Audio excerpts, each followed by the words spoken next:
We are on the verge of a golden age in the economy for the next 4 years where we can have a growth agenda where we deregulate, get energy prices down, and get interest rates down, and that will drive growth like we have not seen for years.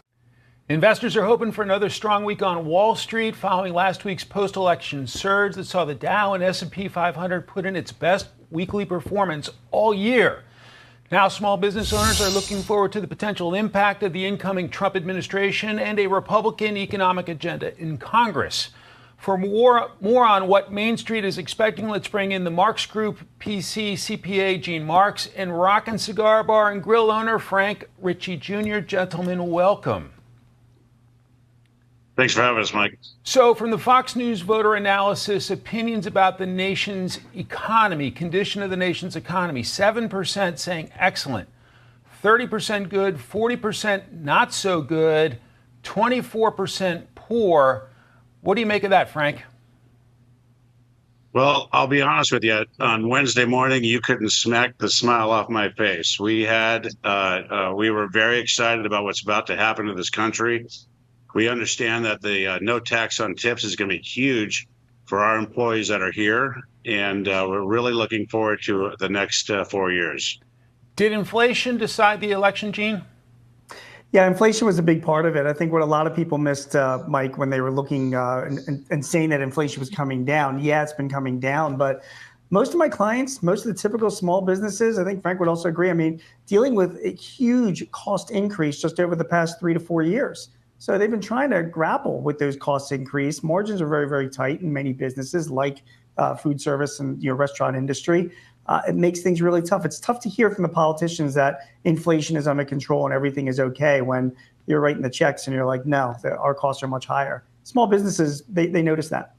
President-elect Trump is talking about using tariffs strategically to try to level the playing field with some of our foreign adversaries. Let's play the back and forth on that. I'm a little nervous of the markets right now, not because of President Trump, but some of the things he's talking about, like tariffs and where he is on some of his areas of immigration. That's inflationary. So it'll be actually interesting to see where the markets go. I think the tariffs have been mischaracterized. They're a one-time price increase, and nobody knows how to use these tariffs like President Trump, both for revenue and negotiating. Frank, what do you make of this issue? Well, tariffs are a tool, and I think President Trump is going to use them correctly. I don't think he's going to put tariffs on things that are already things that we don't make anymore. For example, a television or all the parts that go inside of cars.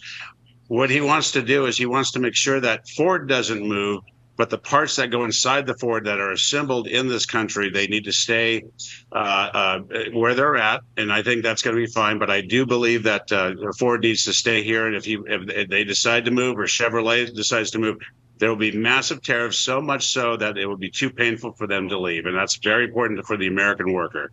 Gene, what's your take on it? Yeah, my best story I could tell is just 2 weeks ago, I was speaking to an association of furniture manufacturers. And I got to tell you, these people are getting crushed by China and other countries that are undercutting pricing and dumping their materials on the markets way below where these guys can compete. And we all know that a lot of that stuff is being subsidized by the Chinese government and other governments. So I can tell you, there was a room full of people, probably 400 people there, that were cheering on President Trump's decision to increase tariffs, because I think they strongly believe it will level the playing field for them and protect jobs. Gene Marks, Frank Ritchie, gentlemen, thanks very much. Thank you, Mike. Take care.